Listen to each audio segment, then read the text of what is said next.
another All Heart video. For today's video, I wanted to talk all about decluttering our Montessori toys to set up our first activity shelf for our kids. Now, not all of the toys that I'm going to be showing you are Montessori. Some of them are, some of them aren't.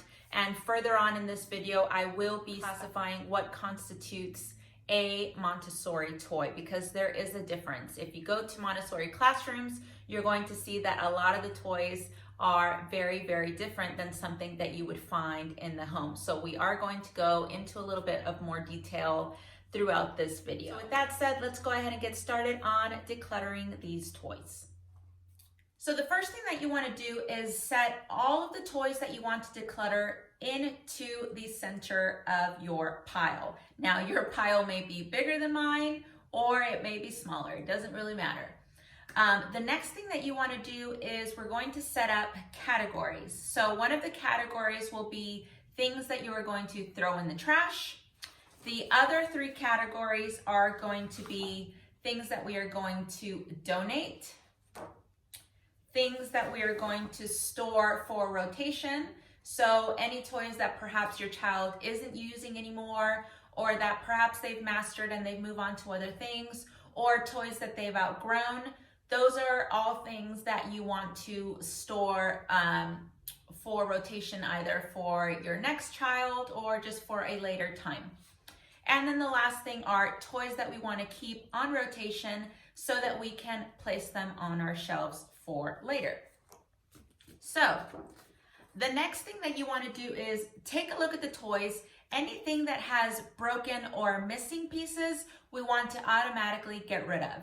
We don't want our children kind of playing with those. We don't want them to get hurt. We don't want anything like that to happen. So right off the bat, anything that's broken or missing pieces, go ahead and throw those away and get rid of those.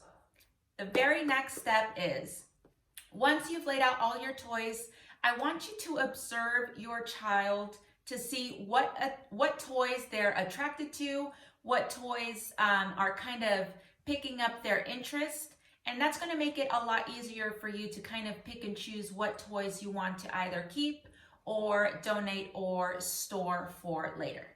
Now, if your child is a little bit too young to do this, then you are obviously going to have to do it yourself, and that's no big deal.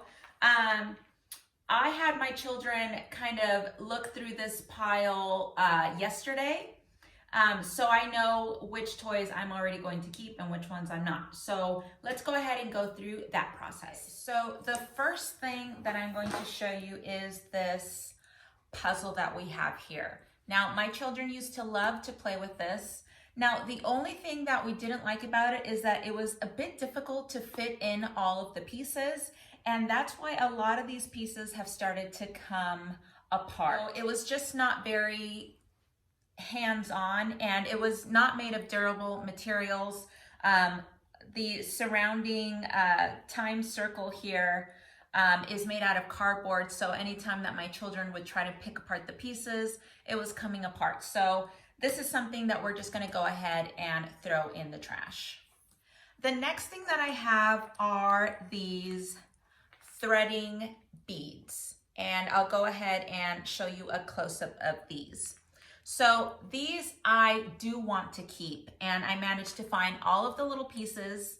And to be honest, even if you just find a couple, let's say you only have like 3 or 4, I would suggest that you keep these, because either way, just them being able to thread at least a couple works for the exercise. So it's not like you have to have, you know, like 30 of these little pieces. They are able to repeat the process and kind of master this. So this is perfect for hand and eye coordination and to work on their gross motor skills. They're going to work on that little pinching with their fingers to be able to fit this through the slot. So this is something that we obviously do want to keep on our shelf. Now, this puzzle, it doesn't have the large knobs, but because my daughter is a little bit older, she can work her hands very, very well. So I'm going to go ahead and keep this on her shelf. Now, Montessori primarily likes to use, as far as puzzles are concerned, they want to use pictures that imitate real life. So nothing that looks too cartoonish. If your child is still having difficulty kind of holding the smaller little pegs, then maybe this is something that you'll want to store for rotation for later, and just use the puzzles that have the larger knobs. So something like this. So these puzzles right here are Montessori. They've got the larger knobs here, and they are also just targeting one skill at a time. So obviously for this, they have to learn to figure out what shape goes into which of the bases, and they have to fit it in the slot. So again, this is Montessori. Now, the puzzle that I mentioned earlier has Montessori-like qualities because the pictures displayed are realistic. Now, the knobs are slightly smaller, but like I said, my daughter knows how to hold on to the little pigs very, very well. So I think that this is something that is just a little bit more challenging. So it's something that she's going to enjoy using. So we're going to keep this one on our shelf. So the next thing that I have are a few magnets. Now, magnets are great for a lot of reasons. We do have a magnetic board, and my children do love to play with all of the magnets there. Now, the thing with these is that they are pretty small, and I feel like the magnet in the back isn't all that strong. So a lot of times they were, slipping off, and some of them have gone missing, so I'm just going to go ahead and throw these away. So the next thing I have is this activity cube that was my daughter's when she was younger. And this was a favorite of hers when she was little, and it's got so many different activities that it really did engage her interests for a long time. Now, unfortunately, my daughter is older. They grow up so fast. So I'm going to go ahead and store this one in case there is a future baby, or it's something that I can donate to perhaps my niece or something like that. So we are going to go ahead and say donate for now. But like I said, my daughter has outgrown it, so there's really no use for it in our playroom at the moment. So let's talk a little bit about art pieces. So if you have a whole bunch of crayons that, are either broken in half and you kind of just piled them together so they can still use them, I would just suggest throwing them away. A lot of times with the crayons, sometimes they get too small. You don't want your youngest child to accidentally, eat them and put them in their mouth. And a lot of times, crayons are not that expensive. So I would just consider replacing the lot. It always just looks nicer, and it's a lot more attractive for your child to be able to see the complete set of their crayons, the complete kind of color spectrum. So it is nice to kind of have all of those as a set. So if you do find just like random crayons, like I do every once in a while, I just kind of grab the ones that I've found, throw them away, and then just get them a nice fresh box. The same thing goes for any markers. If you see that they are drying out, just go ahead and get rid of them. And if your child is really into painting like my son, I would suggest investing in some better quality paintbrushes. So a lot of the little kit sets like this, where it comes with, just a few colors, they'll come with a paintbrush, and it's usually something like this. So it's plastic. The little head of the brush is, it barely has any of the little bristles. And sometimes the bristles are just really, really hard and very difficult to work with. So we want to be able to give our kids things that are easy to work with, things that they're going to enjoy and not get frustrated over with, and things that are a little bit better quality. So these things, I'm going to go ahead and throw them away. So the next thing I have are like these tiny plastic toy trucks. Now, my son has a lot of these. And kids just naturally gravitate to things that, look like the cars that they see outside. They're interested in moving these back and forth. It's good for their, gross motor skills. But like I said, in Montessori, we do want to stay away from toys that are primarily plastic. We also want to be able to introduce, if we do introduce cars, try introducing toy cars that kind of imitate what they would see outside. So cars that look a little bit more realistic, or cars that perhaps are like utility vehicles, like a fire truck or a police car, an ambulance, things of that nature, a construction car. Those types of toys are things that they're going to be able to utilize and play with and sort of imitate, because they are things that they see out in the natural world. So for these, I'm gonna go ahead and donate. So the next thing I have is this little Sesame Street letter box, and my children enjoyed this so much when they were little. It's one of the ways that they were able to learn a lot of their letters. Now I've gone ahead and replaced this for my daughter. One, because we're missing some of the letters, unfortunately. And two, because it is plastic. So I wanted to get her something that was similar in that, you know, she would have all of the letters there. It would be easy for her to kind of take out of the corresponding slot, and it is made out of wood. So I'll go ahead and insert a picture of the one that we ended up getting her. But for this one, because it is missing a letter, I'm going to have to get rid of this one, and it makes me so sad. But, you know, this is one of the reasons why we end up with clutter, is because we can't let some of these go. One, because they have so many memories, and two, because you spent money on them. But because it is missing a letter, and it is plastic and we're not going to use it, I'm going to go ahead and throw this away. So the next thing I have is a ball. Now, balls are really good for their gross motor skills, for their hand and eye coordination when they are learning kind of how to catch and toss, and it also promotes movement. However, this ball here, it doesn't really have any sensory qualities. It's also kind of feeling like it's getting a little disinflated.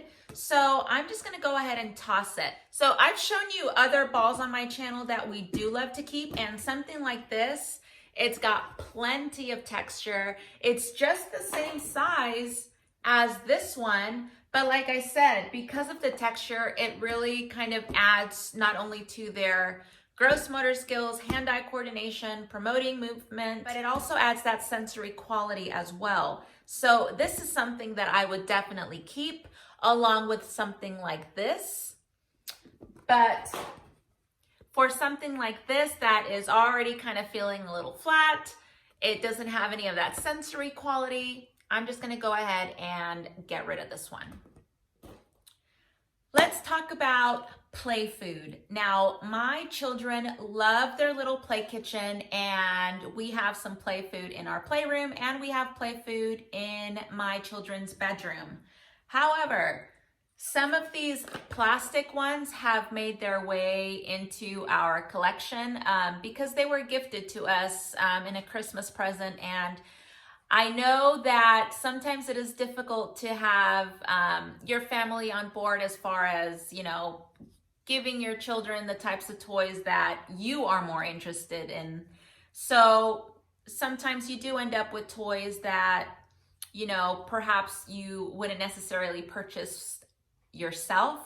Because of their size, a lot of these get lost. I feel like we've kept these long enough. And we're just gonna go ahead and donate these.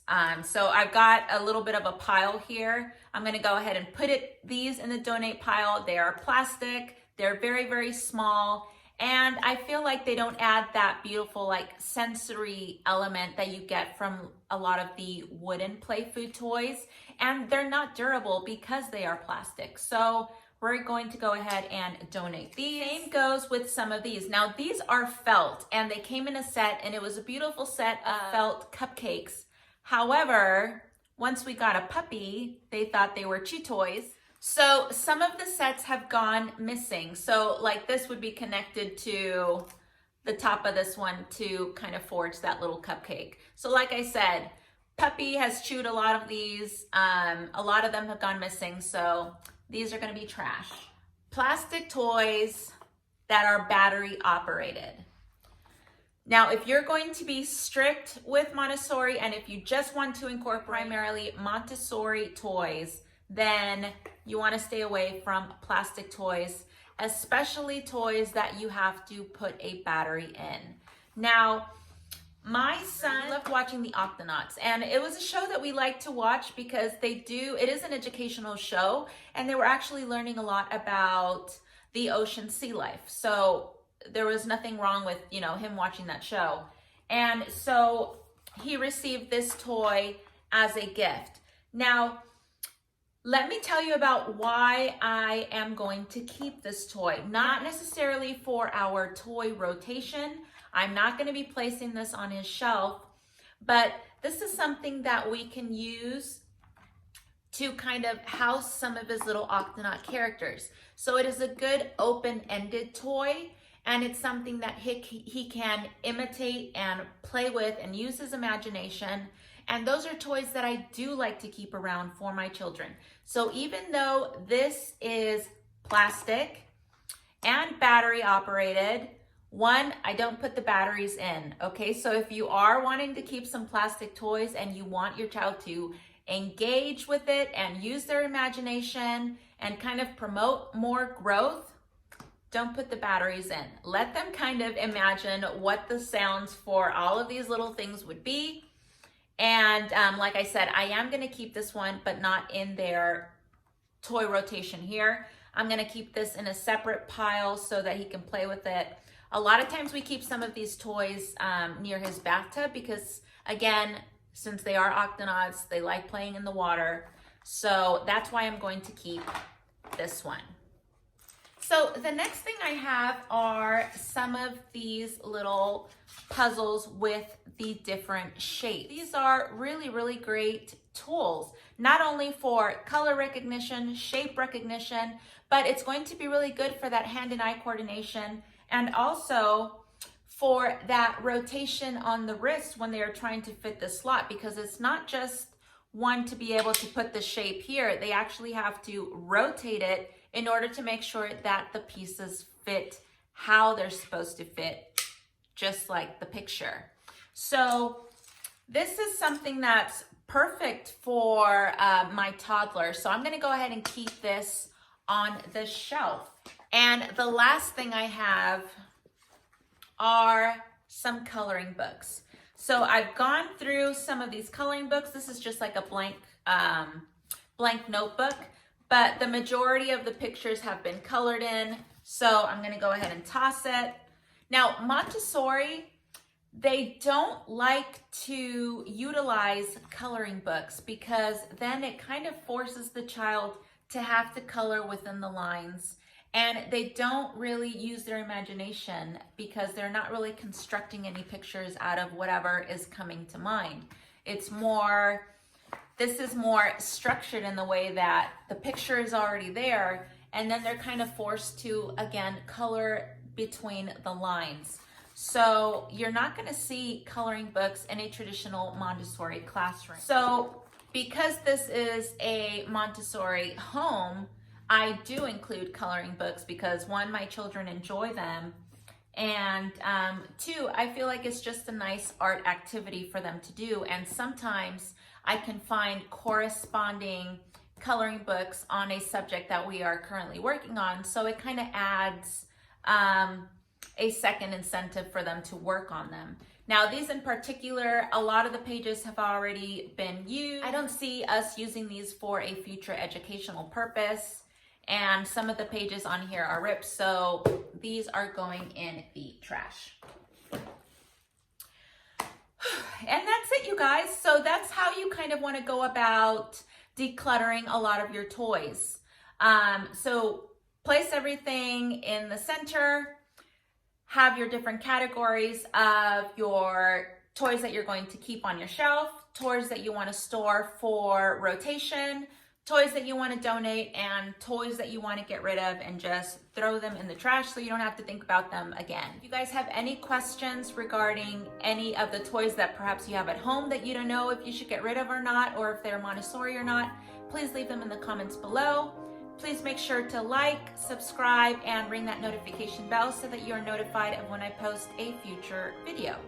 And with that, I'm gonna go ahead and leave you guys. Stay safe out there, and I will see you guys very, very soon. Bye.